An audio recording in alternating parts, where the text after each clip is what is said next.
Howdy, folks. Thomas Boy. I'm not gonna say what I said before the show.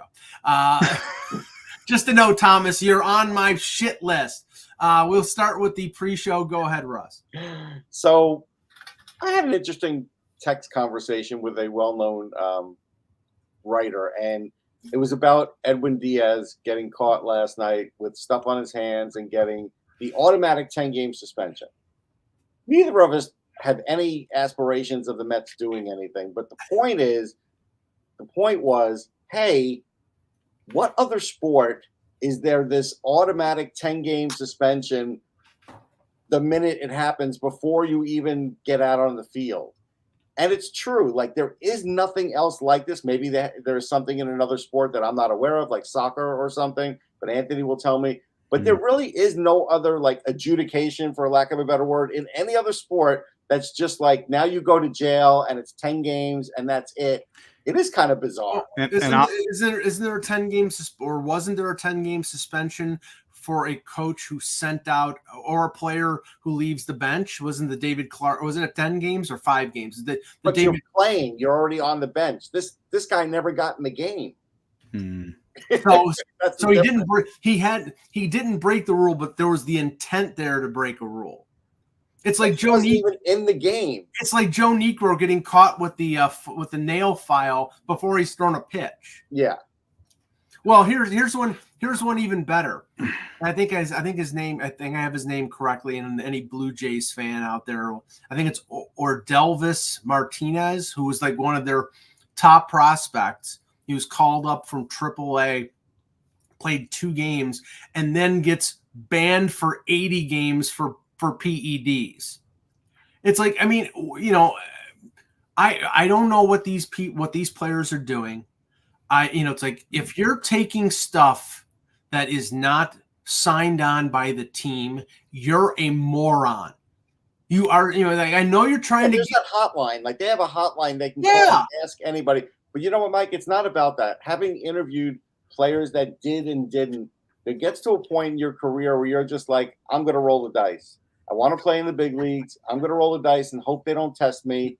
Which is just crazy, but crazy to do, because you're going to lose. You're going to, you have to think to yourself, okay, I'm trying to maintain my lifestyle, so to speak, which, we know ball players tend to, unfortunately, be rather not exactly frugal. Well, some of them are, but a lot of them, need to maintain a lifestyle.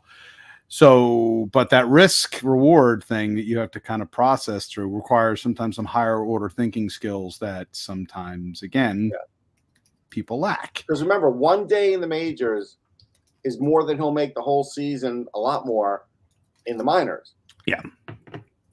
So, but that potentially, again, that is the risk that you take, certainly at that level. Yeah. But yeah, there's nothing else in terms of that. I mean, I did see the photograph, obviously, of Edwin's hand, and that was pretty damn egregious. Yeah. Whatever it was. Apparently, I started thinking of Chelsea Ross and in Major League, Crisco. Yeah. Little Bardol, Vagisil. I mean, I was nodding off, but apparently little jalapeno on my nose. Yeah, jalapeno. I was nodding off at that point, but apparently David Cohn was defending Edwin. But all pitchers will defend other pitchers. Okay, you can't go there. Yeah. Yes, the morons, and I use that term loosely. The morons in the chat who are talking about Bobrovsky. He practiced this morning, you dolts. He's playing. All this crap. I mean, Thomas, you're going to get banned if you don't shut up. So anyway, all right, let's start the show. Hello, Hockey World. Today is Monday, June 24th, 2024. I'm Anthony Mingione from Sunrise Philly. Russ Cohen from NHLDraftBuzz.com, Sportsology.com, and I'm here to spread love, as you can see. That's it. Sure. And I'm Michael Agello, and this is the Hockey Buzzcast here on HockeyBuzz.com. And I just noticed something. Today is 6/24/24. So that means it's 666. It adds up. 666. Doesn't How mean about anything that, to me. folks? Woo! So, anyways, we have a Game 7 tonight between the Panthers and the Oilers. We'll finish the show with that. We want to talk about like the news. leading into the draft, some of the signings, some of the chatter out there, some of the and we'll start with the Mishkov stuff, Anthony, because I'm not totally surprised because we started to hear this a month ago. It started to leak out. Yeah. And I do think that the whole mantra and the whole narrative of this is for compassionate reasons. Bull crap. This is compassionate. I mean, honestly, I think the reason that he is coming over early is because Ska for 2 seasons could not use him, or he would not conform to what they wanted him to do, or they wanted him to do, and they ostracized him to HC Sochi, and he played well there, but he doesn't conform to what Ska wants, or conforms to what the coach / general manager / owner, who's never played a game of hockey in his life, but carries a lot, but of course has a lot of power and a lot of political power. So, this is what it is. I think that it's very obvious. I think that Mishkov made it pretty well known that he wanted to come over to North America. He wanted to play in the NHL sooner rather than later. And again, nothing is official. As of right now, I mean, for all the reports that we have, it's already late night over in St. Petersburg right now, and there's been nothing yet with regards to him being released from his contract. I mean, all the reports are out there, but it's not, it's not as of this time. By the end of the show, maybe a late night thing happens where they make the announcement in the dead of night and things of that sort. It's entirely possible. It's going to be a scene from the movie White Knights, Anthony, where they sneak Mishkov over the border and they exchange him for Jake Virtanen or somebody like that. But but Russ, there was also Go ahead. Sorry. So just in terms of that, and I thought that one report that was coming out from Russia about they were stating something about the Flyers giving the Ska $1 million. Number one, they can't pay the team that. There's no transfer thing in place. So that report, and besides, I don't know how that would actually work in this circumstance. So, but again, there's nothing yet really to say other than all the reports are out there that, this is imminent at any moment, and that we will see. We'll see. Really, I think within the next day or so that we should hear something with regards to it. But right now, we're all still in a waiting pattern, and it makes things interesting for the Flyers with their off season now. What their potential approaches will be. This is a team that has a lot of wing depth, a lot of thinness in the middle, both on the NHL roster. I mean, Morgan Frost is a solid player, solid no cap space. Player.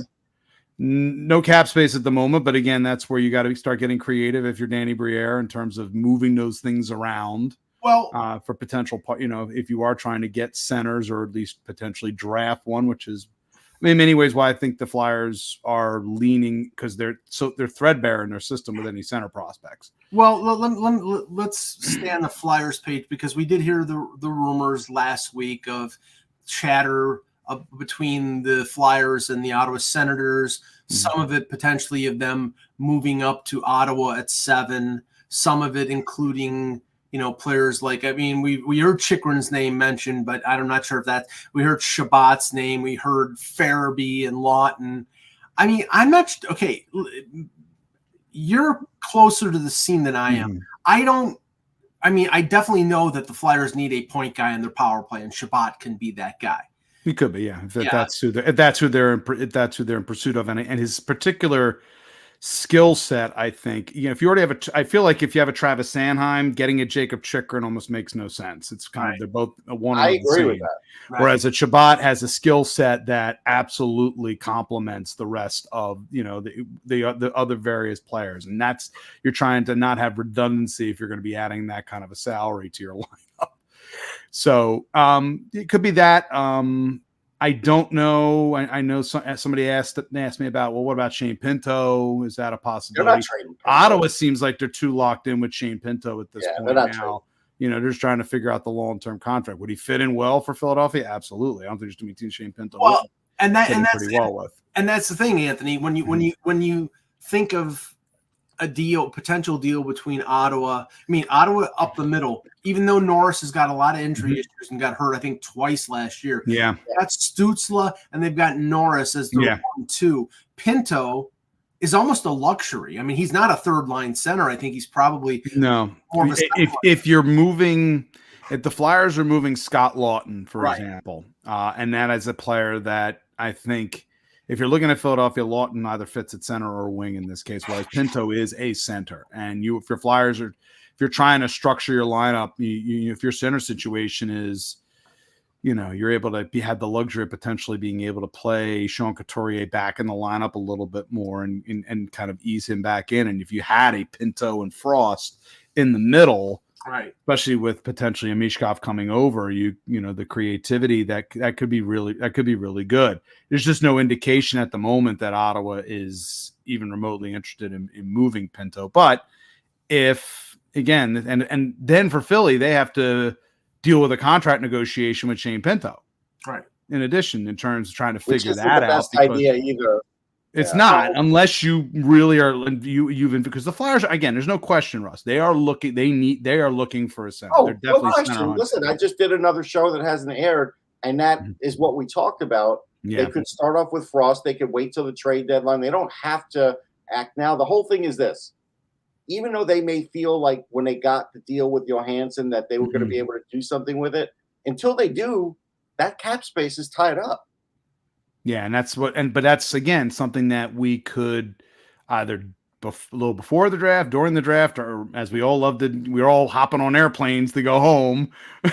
These are potential moves that could potentially happen after the draft or right up. Correct me if I'm wrong, Mike. Doesn't a guy, because the Leafs went through this with Lou, doesn't a guy, if he's going to be declared that he can't play hockey, he has to show up for day one of training camp, right? Correct. To be declared out. So that means a lot of free agents will be signed by then before he even gets that chance to be put on LTIR. But again, they do get a period of time of an over. You have to remember, again, they do get a chance. Oh, yeah, 10% overage. But there's a 10% overages, but that limits that does limit what they can actually add on. But that means salary has to go out in order to have the player going. And I've always said this about Phil. You can be declared LTIR before the beginning of training camp, but for guys like it was Joffrey Lupul. That was the one that Joffrey Lupul comes to training camp, first day of camp. Nazem Kadri is talking to the media, says, I saw Joffrey, he's ready to go. And then Lou comes out and says, he's been deemed unavailable due to health, and he's going to go on LTIR, and he was being sent to Robidoux Island. So, the thing I find interesting. Here's my thing, though, right? Johansson's not really a Flyer. There's no real self-interest for him for declaring him out soon to help out the Flyers. Like, there's nothing that says he's going to do that. No, but if their medical people say that he cannot play. He has to meet with them to do it. He has to meet with them, yes. But again, contractually, he has to, Russ. Right. Yeah, if you want to get paid. But he can put that off. Sure, he could put it off till September. Probably. He could, but he's not. The fact I think that there's been plenty of transparency between Johansson and the Flyers is I think they'll be able to get an idea of how that's going to go, and how that's going to play. Now, the interesting thing, and I still haven't gotten any kind of clarification, but I from it or on it from somebody, but the buyout window begins 48 hours after the Stanley Cup final. If it's like specific, not 2 days, not at the beginning of business, right, that means it starts Wednesday night because the Stanley Cup will be awarded, 11:30 or 11 o'clock, whatever, tonight. So that means while I'm on a plane, I'll be 2 a.m. I'll be investing on Wi-Fi for my flight. Investing, you're going to spend the $5.99, Mike? Exactly. That's a big investment for me. And so I'll be checking. That's something Elliot Friedman wouldn't even do. I know. I'll be checking. Elliot doesn't spring for air Wi-Fi. I respect that. It is grand larceny, but you got to do what you got to do. I'll be checking my Wi-Fi as I'm at the poker table at my casino in Vegas. But no, the interesting thing is that for the Flyers specifically, and we branch out to other teams. If Johansson is injured, then he's not eligible. Will they buy out Cal Peterson? with a $5 million cap. It's there. I don't know if they're going to, because again, it very much depends on. I think they're loath to use that additional buyout slot if they don't have to. Right. That's Yeah, how I think if they're smart, they're going to have to induce someone to try and take Delorier. But if not, then you might have to use him for the buyout. Because but Delorier is only 1.9. Yeah, I don't see it happening. If they're not going to move Delorier. If you bury him, you're still going to have money against the cap. I'm sure Torts can find a use for Delorier on the fourth line. I don't know about that, Mike. I mean, Anthony, for 2 more years, invariably they'll probably. Well, maybe they buy him out next year, but this year, I think. I'm doubtful. I'm doubtful on them buying out, using that to buy out Delorier. I just am, Russ. I think they're probably looking at him and again, him and obviously Garnet Hathaway as being guys when they get into push. Hathaway only has 1 more year, but Delorier, you can't trade him. Nobody wants him. Again, I think that's a determination you probably do with a year to go on the with Russ, your. I know he's been here before, but he strikes me as somebody that the Sabres. Have you watched him play though? You have to watch him play. Okay, I mean, if he slowed down that much that he's a liability. Okay, so then he could penalty kill, and that's it. Well, okay, I mean fight. Fight. I mean, don't take it. Only do one thing. No, he can at least do two. Cal Clutterbuck is 39. And he skates faster than you. Right, everybody is. Yeah, Albert Einstein skates faster than me, and he's been dead for 70 years. No, but no, Cal Clutterbuck is 39 years old. I think if he doesn't re-sign with the Islanders, he's going to get a job somewhere. I don't know. He has a bad back. I'm not sure he will. Well, we'll see. But like Tony said, look, Utah probably would take Delorier for a pick, and they might have to give him a 3rd round just to get him off the payroll. Tony Soprano said that the Stars are going to buy out Radek Faxa, who's making $3.2 million, and he's a 4th liner for them. And they got a lot of guys like Maverick Bork, coming up. Well, they already, but don't forget they just dealt Ty Dellandrea, so right. But the other one, and we talked about it a lot, and we'll find out on Wednesday night whether it comes to fruition. But there has been consistent chatter about Jeff Skinner being bought out by the Sabres. And the whole reason for it, I mean, I think that there's signs of decline there. He, went down from 35 to 24 goals last year. Last year, after the deadline, they shifted him off the top line to the 3rd line. I think he's starting to lose his step, and he's a smaller player. It's always been edge work and speed, and he's a feisty guy, but you're talking 3 years left at $9 million, and you're getting a $7.5 million cap relief in a year where the Sabres need to make the playoffs. I think the motivation is there. They don't like to buy out players. They don't like to retain salary, but there's a sniff of desperation in the air with the Sabres that they need to make the playoffs now or heads are going to roll. So I think that Skinner likely is to be bought out. So, okay. Some interesting one out for Jeff Skinner, but he'll get a job. Oh yeah, he'll get a job, no doubt. Now, some interesting things. Now we heard or we saw the Kemper deal for Dubois. We saw Markstrom get moved from New Jersey. Bruce Garriock reported over the weekend that Vegas and Detroit are in on Linus Ullmark. With Vegas, I don't know how they do it because they're at the cap right now, unless they're trading out maybe they're trading Shea Theodore to Boston in that deal. I really don't think they're going to trade Theodore. I think that's been made up. I think you trade him. There is no replacement for Shea Theodore. You can't go out and get replacement for him is Hannafin, Russ. They signed. No, I mean, listen, Hannafin's a nice defenseman to have. Yeah. But Theodore is multi-dimensional compared to Noah Hannafin. Like there's a big difference. I agree, but if they don't think they can, see, this is the thing. Theodore is 28 right now. He's making $5.2 million. He's entering the last year of his contract. I think he was over 40 points last year. He's a great defenseman. I think he's maybe top 15 in the league. Yeah, maybe a little higher than that, but yeah. I don't know whether they can get him re-signed, Russ. That's the thing. It's like it's right now. you're in a situation where you may need to move him because you cannot sign him. Well, I'll tell you what. I'll call Utah, and since William Karlsson's on a modified no trade, I will try and trade William Karlsson because they're going to keep Marchessault. Marchessault is more important to that team than some of these other guys. They're going to have to move one of their guys that they like. That's what happens. The Penguins have had to do it. All teams do it. But I think Marchessault will hang out and wait for his contract because he did win a Conn Smythe, right? So I don't think they're going to get rid of him. Right. So I think Karlsson could go. And listen, at 5.9, he's got 3-4 more years, but there's a couple teams out there that need Boston for sure. Boston could definitely use him. I think they probably need. There were teams that they need a centerman more than they need a centerman more than they need a defenseman. So I would say in that circumstance, I could see Karlsson in Boston. Yeah, me too. Yeah. Well, right now, everybody is putting Lindholm and Boston together. I don't know whether it's going to happen, but this is going back to him being traded from Calgary. Boston was in that when it wasn't working out in Vancouver before the deadline. There was talk about him getting flipped to Boston.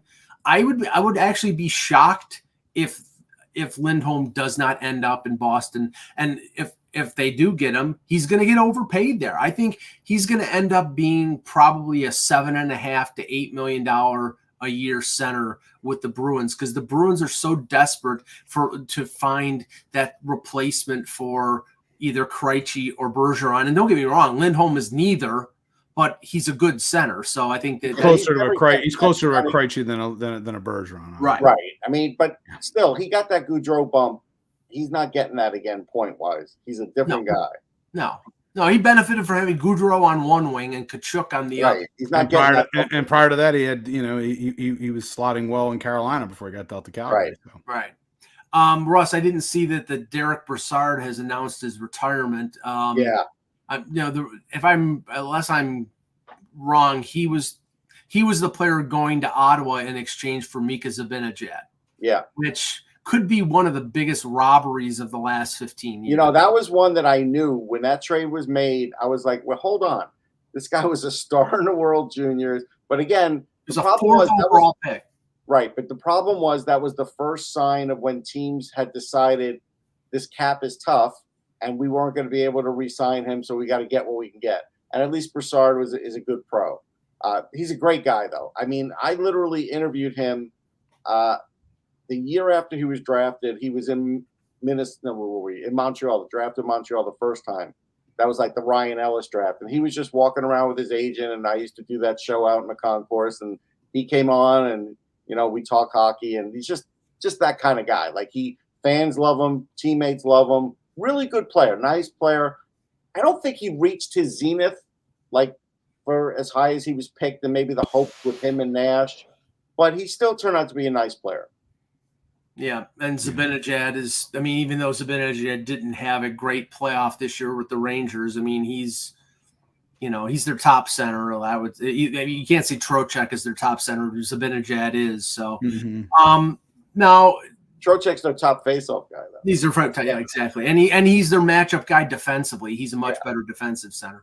Now we haven't seen it or haven't heard a confirmation of it yet, but Kevin Weeks reported this morning that the Maple Leafs would be extending Joseph Woll for 3 years at an AAV of anywhere between $3.5 and $4 million.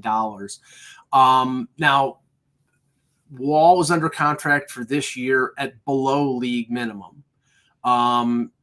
He has shown flashes of really being a top flight goaltender, but as Russ, you mentioned, and I agree with the point, one of the abilities that you need to have is durability, and that's the issue with Joseph Woll. So what this tells me is, one, the Leafs believe and are buying in on Woll, and two, the talk of them being in on Ullmark or in on UC Saros is horse crap. Not that they were in on Markstrom supposedly. Maybe this was a fallback, but I do believe now that Markstrom only had 2 years left in his contract, and probably at a salary retention would have been a part of a deal with Toronto. Right. That didn't happen. Now it sounds and every other bit of politics that's involved in any Calgary Toronto deal now. Exactly. Honestly, this is one where Treliving didn't have a lot of options. There's not a lot of goalies out there that you could say that even if you got them would have more promise than Wall. Because Wall was good when he was in there. So it's like he pretty much had to do it. Like he had to do it. I don't think it's a bad salary, especially with the cap going up, especially it's just a question of whether he's going to be a 50-game goaltender. Now the chatter is, Anthony, that they're, the guys that they're looking at going after in free agency. The two names that Elliot Friedman mentioned were Anthony Stolarz, who's the backup for the Panthers. Also a durability question. Right, exactly. Laurent Brossoit with the Winnipeg Jets. Brossoit to me makes sense. Who got hurt in the Stanley Cup playoffs, and then Aiden Hill came in. Yes. We're and neither one of these goaltenders has played over 30 games in a season. So. Right. That's why there's talk about them bringing back Martin Jones as a third stringer like they did last year. The Leafs, it's like Groundhog Day. It's like when it comes to getting goalies. Why are they going to bring back Matt Murray too? Let's re-sign Mike Palmateer. But no, I mean there are other goalies. Cam Talbot is out there. Kaapo Kähkönen is out there. I think you can find a better goaltender, a more durable goaltender who could. I could see Talbot. I could see Talbot. Yeah, I mean, he's not going to come cheap though. Talbot has never come. No, he never comes cheap. I don't blame him. Probably $2 million. Probably. But then you're what? What's your goalie financial commitment for this upcoming year? You still got Wall on his current contract on $760,000. Yeah, it gives you space that if you want to go with a 1-year deal with a veteran, right? That you can spend a little there at least for this year, and then make those decisions as you go forward. And then maybe next year Dennis Hildeby is ready to be a backup in the NHL, and then you're the only thing I will say, and I'm not saying this to be a jerk, but projection for this year, like let's say it's Wall and Talbot, you can't see them being picked to win the Stanley Cup. Not that and see and that's the whole thing. They have to, and I only say that because you can't put that pressure on Wall this year. Like you can't. No. I mean, okay. Best case scenario. I mean, I think they're a playoff team either way, but best case scenario, if Wall hits it out of the park, is durable and has a really good year. I mean, they're a dark horse, but we have to see what moves Treliving makes, right? What moves he can make based on cap availability. Does he bring back Bertuzzi or Domi? Does he trade Marner? Who do they go out and sign in free agency? What defensemen do they bring in? And he says they're going to bring in 2 defensemen. Which 2 are they? 2 good defensemen. Yeah, 2 really good defensemen. I mean, you're not saying, they're like, if you go out and say, well, then we signed Matt Roy. Matt Roy is an okay guy. He's not a really good defenseman. If you're going out and signing Chris Tanev and Zadorov or remember what Calgary would bring back? Who would they bring back? Stone's brother every year for like $1 million. $1 million. $1 million bucks. Yeah. But he would bring him in every year. Yeah. Mrs. Stone thinks he's really good, but does the NHL watching? You're going to be bringing in the Leafs are going to be bringing in a 40-year-old defenseman. That's what they're going to do. Well, I mean, will be in. It doesn't sound like. Well, we haven't heard anything from the Leafs. But Giordano, through his agent Rich Winter, said he wants to play a couple more years. Unless he's prepared to, because Chris Chelios played most every day when he was 47. But okay, listen, I can't even go there. I watched Chelios with Atlanta at 47. And it was terrible. It was terrible. It wasn't good.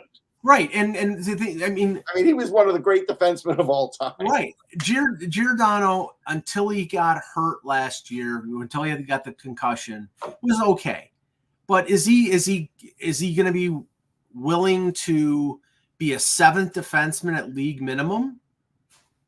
If that's the case, then I think Toronto would sign him. But if he wants to play every day, then he's probably Richards piped up like he did. That's not what the plan is to start. That's for sure. Like that's not his goals for that. So he's looking for higher now. He may find out after 2 days of free agency that that's what it's going to be.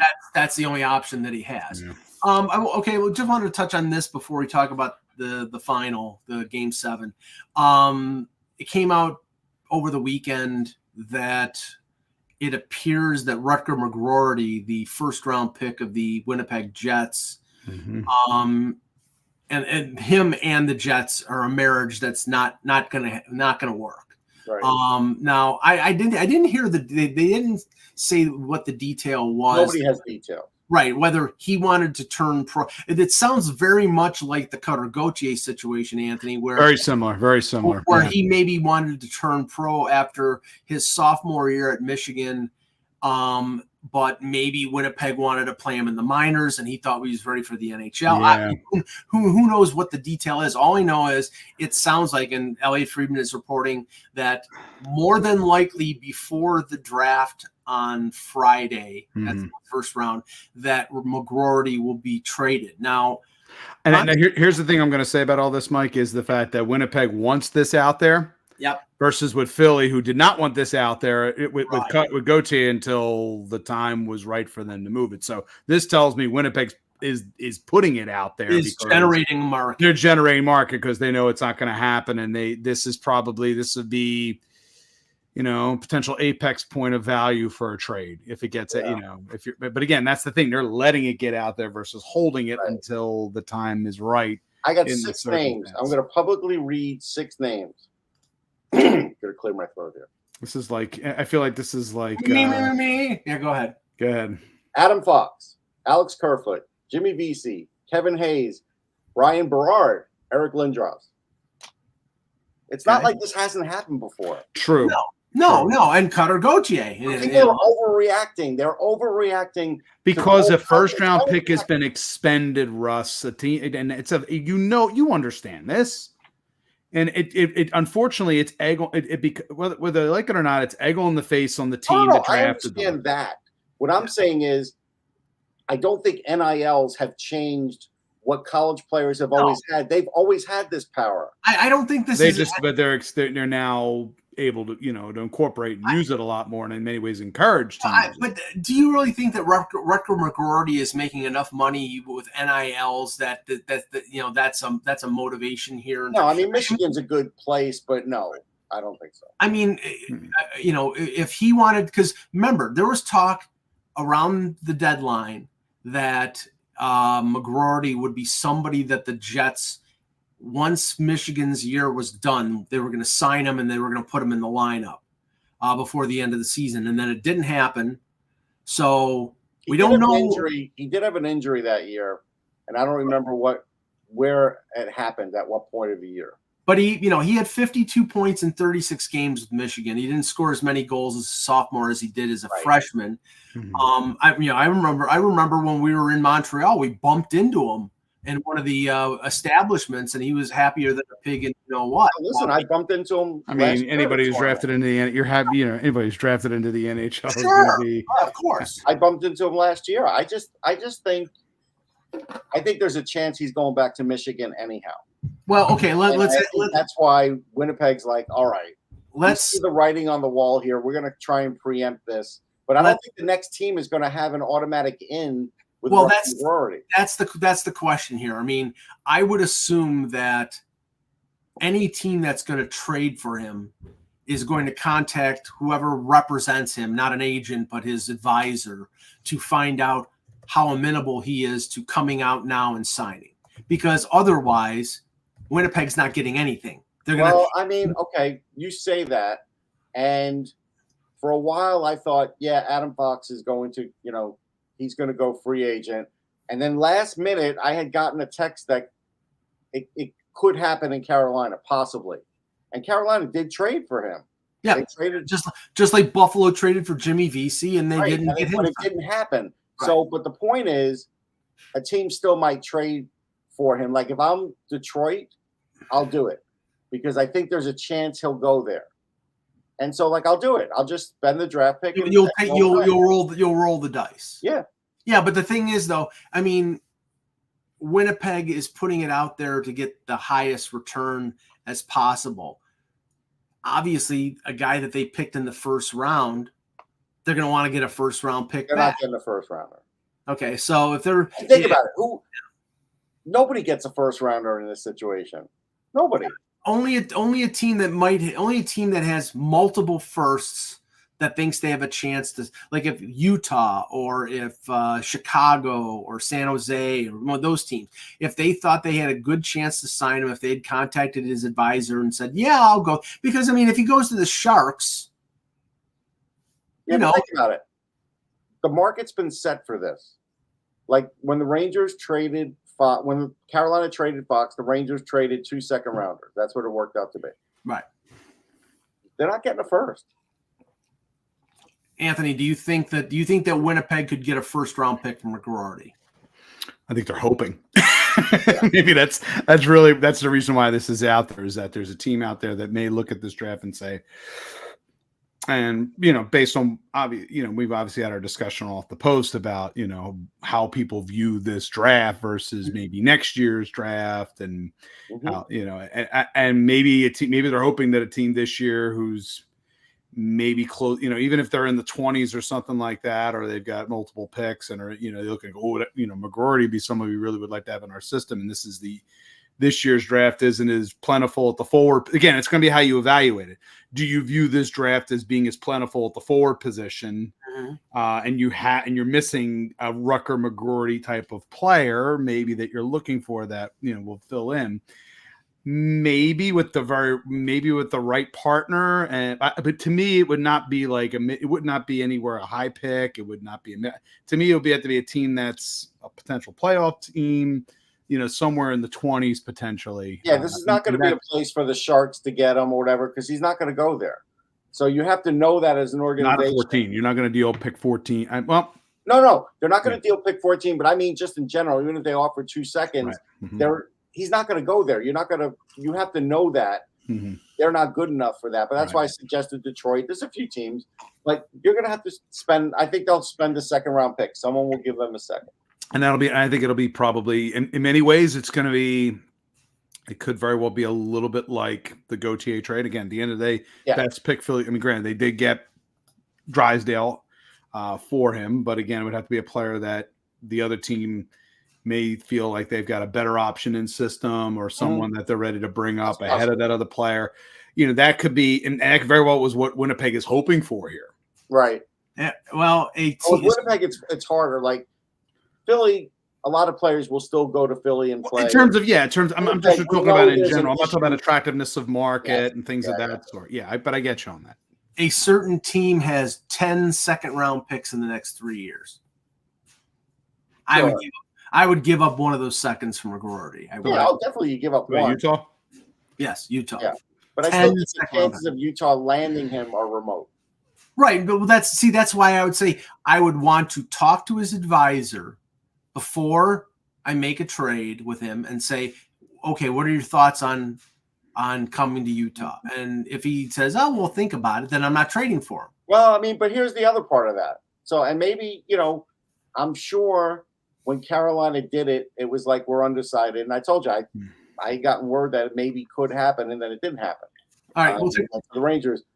If Utah invests a second, if they invest a second and it doesn't happen, then they could figure out where he's going to go when he's out of college, and just about out. That trade his rights before August 15th and get something pretty good for him. So it is an investment too.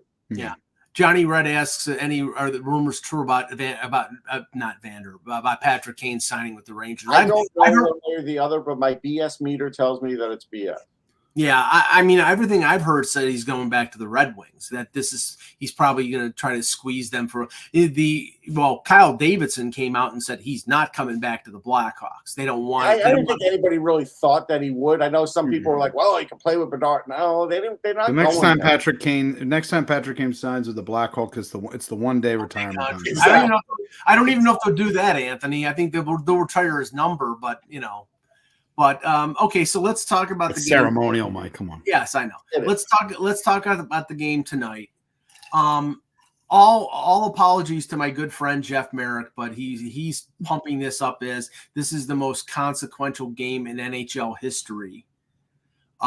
Didn't I believe? Elliot said at least probably since the 1994 Rangers Canucks game. Yes, yeah. I would put this game. I believe because of the star power. Obviously involved on the team, and the fact that team has gone from, has done what most people would think is impossible to get to this point. It's the most. I will say this: it's the most consequential Game 7 in this century. I would say that he mentioned 2011 Boston Vancouver. Yeah, that was pretty big. That was huge. Yeah, he mentioned 94 Rangers, Vancouver. Russ, plug your ears. This is not me saying it. This was Elliot saying this. Mm-hmm. He said 93 Kings, Leafs, because it was Gretzky versus Toronto. Now that wasn't a Stanley Cup final, obviously, because the Leafs have made it since '67. He said, I think one of them either. You got to account for Florida, Pittsburgh, back in when Florida went to the Cup final. Yeah, he said 87 Edmonton and Philadelphia. Edmonton, Philadelphia. I mean, that was it. Again, it's Edmonton, Philadelphia to me is very similar to 1994 when Edmonton, the more powerful team, was up 3-1. And then the other team won 2 straight to push it to 7. In many ways, this is a even bigger Sisyphus trying to push the boulder up the hill because it's 0-3. The only thing I would say is, though, like the Rangers were the favorite. Edmonton's not the favorite. Like Edmonton is the favorite right now. If you but they weren't the betting numbers actually have Edmonton as the favorite. No, I get it, but they weren't. I meant when the Cup started. They were not the favorite. No, absolutely not. They were a part of a group. And we didn't know who the heck was coming out of the West. Yeah. I mean, geez, I basically was pinned the tail on the donkey and went with Nashville when I did my pick. Yeah. But I did have Florida East, and that's part of the Cup. They weren't. I'm pretty sure in the. I'm just happy I'm not a fan from either team. Yeah, and this is the worst feeling right now. Yeah, in the 04 Cup when Tampa won, I covered that one. Isn't that where didn't they have a fight in Game 7 with McGinley and LeCavier? Wasn't that? That wasn't Game 7. That was not Game 6. It was earlier in the series. I thought it was like Game 2 or 3. I think. Was it earlier? Okay, I couldn't remember what game. 3, I know Brad Richards won the game, but was the Marty Gelinas disputed thing? That was 6. That was Game 6. That was. I thought that. I mean, I will still say it to this day. I thought that puck was in the net. That was a hotly contested series, though. I will say that. No, that was great. That was great because again, Calgary up 3-2, and they much like Vancouver up 3-2 and getting the lump. So Tampa was the favorite going into that. Yes. I'll just say this. I saw the replay 3 or 4 times, and I thought Barkov. Was it Barkov or Reinhart that was Reinhart?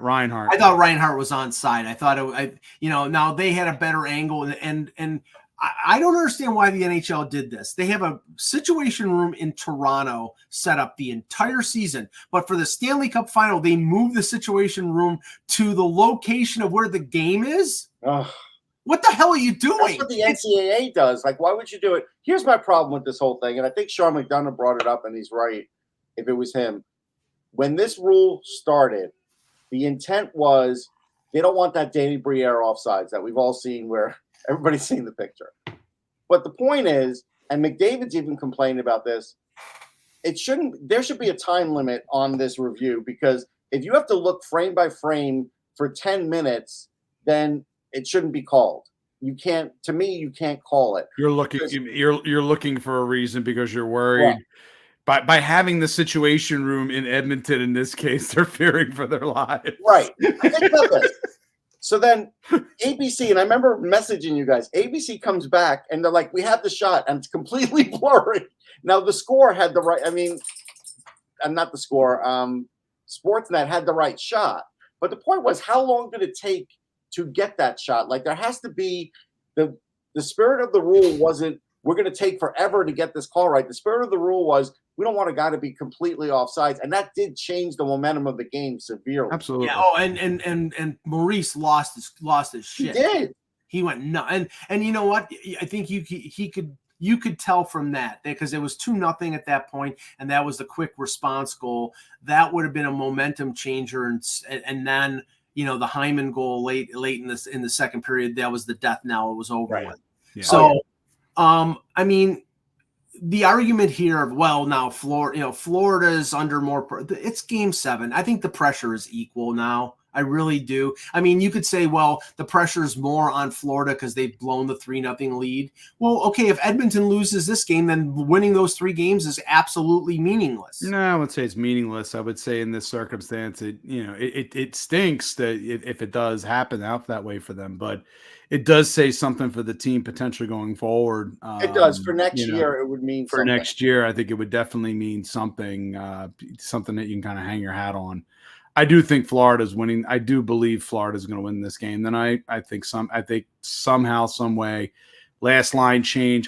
If you're going to have a Game 7, have it at home. Seriously. Yeah. I mean, of course, Vancouver fans will be like, "Yeah, how that went out really well." Although 2011 Game 7. Yeah, I know. I know. That's what do you think? What do I just said? Yeah, I just said. But Vancouver fans are like, "Oh, what's it with the Gene Wilder? Oh, really?" Or Bruins fans of St. Louis going into TD Garden. Yeah, right. It's a flip. It's a flip. But I'd rather have the last line change. Oh, absolutely. I'd rather have the matchup. I'd rather have my fans. Yep. That energy, because but if you're like in a road warrior mindset, then that's great. If you're coming in like we're here to be spoilers. We don't have to do anything to please anybody in this circumstance. No team should be in any room to please anything to anybody at this point. Your job is to score and win the game. I'll just say this: the secondary market, I heard that was tickets were going for at least a couple $1,000s. If you're an Edmonton fan and first off, you're an Edmonton fan who's flown all the way down to Florida, and then you're going to buy tickets, then money is no object because you're spending probably $4,000 or $5,000. Yeah, you're like, that's it. That's your vacation. It's a life experience. It's a lifetime experience. Yeah, I may never see them in the Stanley Cup for my entire life. Right? Yeah, we can only hope. Okay, so your Anthony, your prediction is Florida winning. Florida wins this thing. I'm going to say 4-2 with an empty netter by Tkachuk. Do you agree with Dr. Kluche in the chat that no matter who wins, McDavid's going to win the Conn Smythe? There's a chance. I think there's a very good chance he wins the Conn Smythe. I'm hoping that's not the case because Shane Malloy could beat me in the pool then for serious. Even more. I'm drumming this one into existence.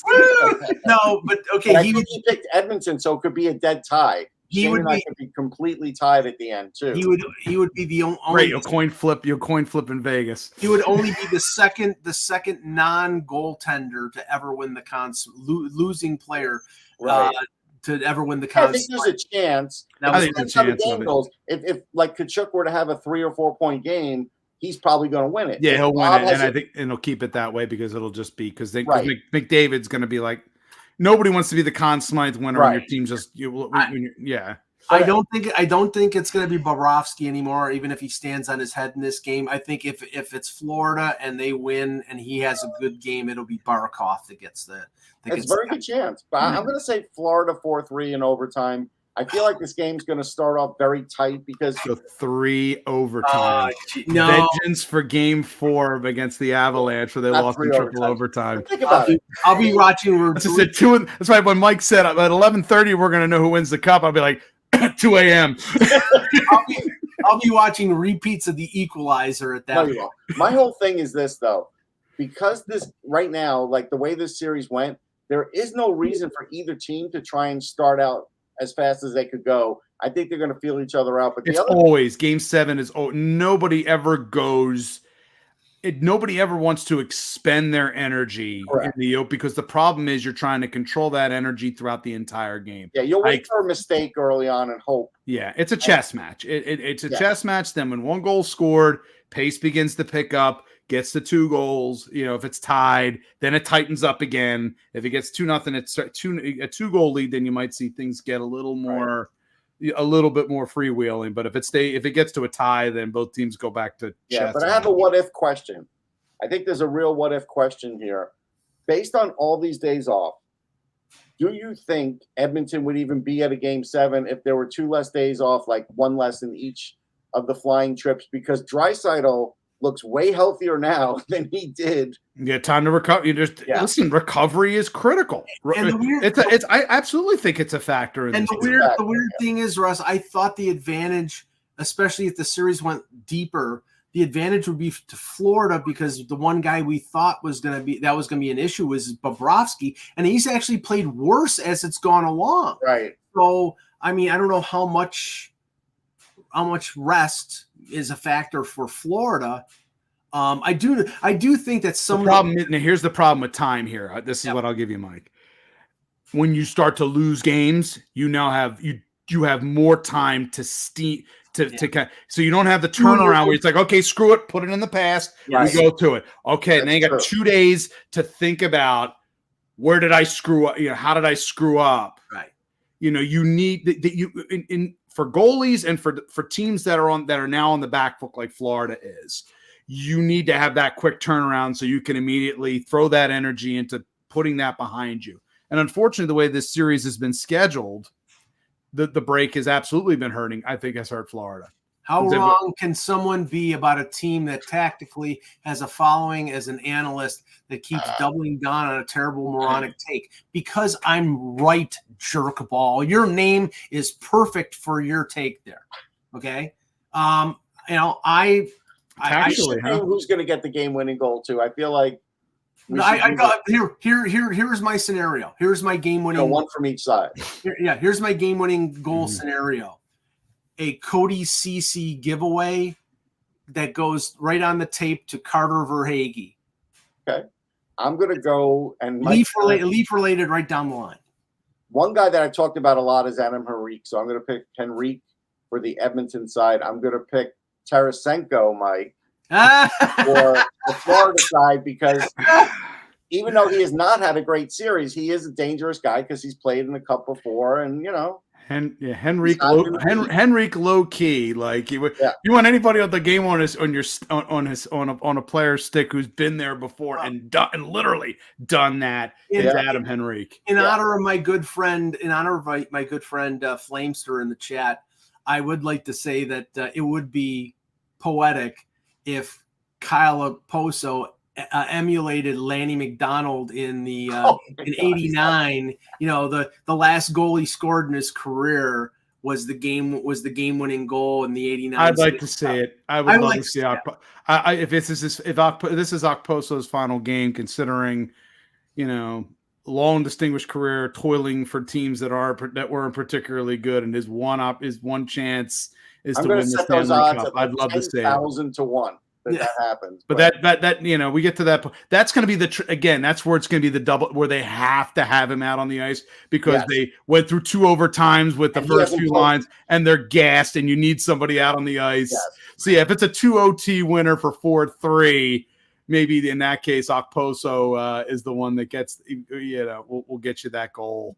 And it would be great. The funny thing is, we won't find out. I mean, okay, the cup's going to be awarded tonight or early tomorrow morning. Yes. And then you're going to have basically, whoever team wins has their parade and locker clean out. We're not going to find out from these players until the day before the draft. On the awards day, like someone might say it while they're getting the awards day. We're not going to find out like if Brandon Montour is hurt or what the lowdown on some of these players are. Or that what they do is they delay everything. Here's what happens. They could delay. I think they delay ceremonies and stuff like that, parades until like next week. Because the thing is, though, teams are going to want to know if Brandon Montour is hurt because he's an unrestricted free agent next Monday. Yeah, but his agent will tell anybody what they want to know. Yeah, exactly. If he wants it out there, it'll be out there. But I actually think a lot of everybody's talking about. I think the parade. I think that anybody who's doing parades right now, it's just too tight of a league schedule right now. You're getting into the draft. That the team management. That's the thing about the way this schedule went. Yeah. And they got to do something about this, Anthony, because whoever's covering all of this needs a Purple Heart, because it's almost impossible to be covering. I'm going to call it the Steve. We're going to call it the Steve Wino sponsored by Wawa award because Steve's I'll donate. Steve or Tommy Seppala. I'll donate to Steve because this is. I'm going to see the both of them at the draft debate. Hey guys, how are you? Don't ask. And right. Tommy will tell me to F off and finish. Oh, absolutely. Without question. All right, we'll be back tomorrow, I believe, for another edition of the Hockey Buzzcast. The reason I'm sort of playing it maybe a little loose there is because all of us are going to be traveling. I'm going to be flying out on Wednesday. The boys here are going to be flying out Thursday. It's going to be really tough for us to do a Buzzcast from our respective locations in Vegas, depending on Wi-Fi, depending on being able to run the show there. So we're not sure, but tomorrow we'll all still be in our home bases. So, by the way, do you know what time day 2 of the draft starts? Vegas time? Vegas time, it's 8 a.m. or 9 a.m. 7. Let's go. Okay. Well, that's 10 a.m. I'm ready. Just get the coffee out. I'm ready. We get up at 5 in the morning and get. Why even bother going? Dude, I'm a teacher. I get up at 5:30 every day for a 7:30 start.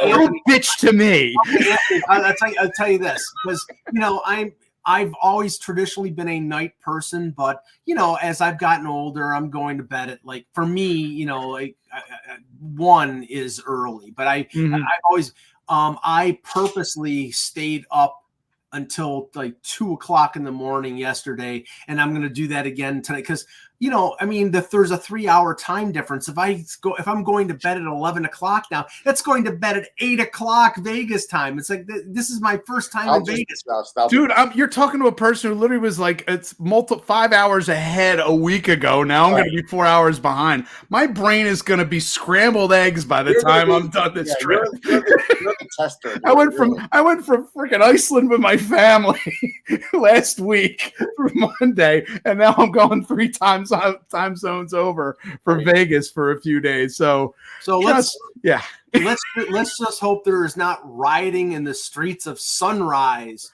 tonight. I'm going to go out on a limb and say that's probably not going to happen. I think there are no burning cars. It'll be a lot. It'll be disappointing. By the way, there's supposed to be a 30 for 30 on ESPN about the 2011 riots after the Stanley Cup final. Yeah, they want to make sure to do that after that. Yes. By the way, to answer Tony Soprano's question, I know about the fermented shark. It apparently is the most horrific thing on the planet, Tony. No, did not eat the fermented shark. That's gross. It is. I think it's arguably one of the worst tasting things ever because if it isn't fermented, this particular shark, if you ate it without it, you will die. It's poison. The reason why they have it, they bury it in sand, let it rot in the sand. And then it becomes then it's edible. Okay, Russ. This is like Viking shipwreck shit. After you hear this, Russ, you have to try In-N-Out Burger because that's a higher, No, I'm not. I haven't had an In-N-Out. I mean, I've been on the West Coast. I've never had an In-N-Out Burger. You guys will go. I'm going to be eating at Harry's one night anyhow, so it's fine. Well, I'm not going to go there for dinner. I mean, it'd be like lunch. Right? I'm not going. There's nothing there for me. There's chicken sandwiches. But anyway. No, there's not. They don't have it. For Anthony Mangione, for Russ Cohen, I'm Michael Agello. Thank you for watching. And remember, without the buzz, it's just hockey.